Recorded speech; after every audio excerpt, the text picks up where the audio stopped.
మిత్రులారా నమస్తే, welcome back to my Chittaluri talk. In the course of Chittaluri talk ఈరోజు మీకు నేను ఒక చిన్న స్టోరీ చెప్దాం అనుకుంటున్నాను. ఒక తరగతి గదిలో 30 మంది విద్యార్థులు ఉన్నారు. ఆ 30 మంది విద్యార్థులకి అక్కడున్న టీచర్ ఏం చేశారంటే తలా ఒక బెలూన్ ఇచ్చారు. ఆ బెలూన్ మీద వాళ్ళ పేరు రాసింది. అంటే లైక్ ఇప్పుడు నేనున్నాను అనుకోండి, చిత్తలూరి అనే నా బెలూన్ మీద నా పేరు ఉందన్నమాట. అట్లా వాళ్ళ పేర్లున్న బెలూన్స్ అన్నీ కూడా పిల్లలకి ఇచ్చేసారు. ఇచ్చేసి, dear children listen to me, ఇప్పుడు మీరు ఏం చేయాలంటే ఈ బెలూన్లన్నీ విసిరేయండి, విసిరేసి బిందాస్గా మీకు మీరు మొత్తం క్లాస్ నిండా ఆడుకోండి అని చెప్పింది.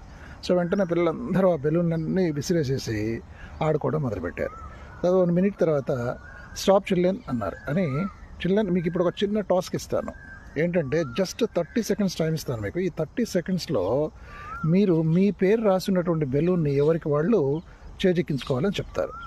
సో వెంటనే పిల్లలందరూ started searching balloons like anything అండి. ఇక్కడ అక్కడ సర్చ్ చేసేటువంటి క్రమంలో కాళ్ళతో తొక్కేసి చేతులతో నలిపేసి మొత్తం బెలూన్స్ అన్నీ కూడా అసలు పగిలిపోయాయి. ఎవరి బెలూన్ వాళ్ళకి అసలు రాలేదు. మళ్ళీ డియర్ చిల్డ్రన్ అని చెప్పేసి టీచర్ వాళ్ళని ఒక 5 సెకండ్స్ ఆగమని చెప్పి, ఇప్పుడు నేను జస్ట్ గేమ్ రూల్ మారుస్తాను. ఇప్పుడు ఏంటంటే, ఇప్పుడు మీకు జస్ట్ మళ్ళీ 30 సెకండ్స్ టైం ఇస్తాను. ఇప్పుడు ఏం చేయాలంటే మీరు మళ్ళీ బెలూన్లు ప్రొవైడ్ చేసింది అనుకోండి. ఇప్పుడు ఏం చేయాలంటే మీరు ఎవరికైనా ఎవరి పేరున్న బెలూన్ దొరికితే వాళ్ళ దగ్గరికి వెళ్ళి ఆ బెలూన్ షేర్ చేయాలి వాళ్ళకి. అంటే నా బెలూన్ ఎవరికైనా దొరికిందని వాళ్ళు వచ్చి నాకు ఆ బెలూన్ ఇచ్చేస్తారనమాట. So this is a game rule అని చెప్పి చెప్తుంది. ఇప్పుడు వెంటనే all the children have coming to action.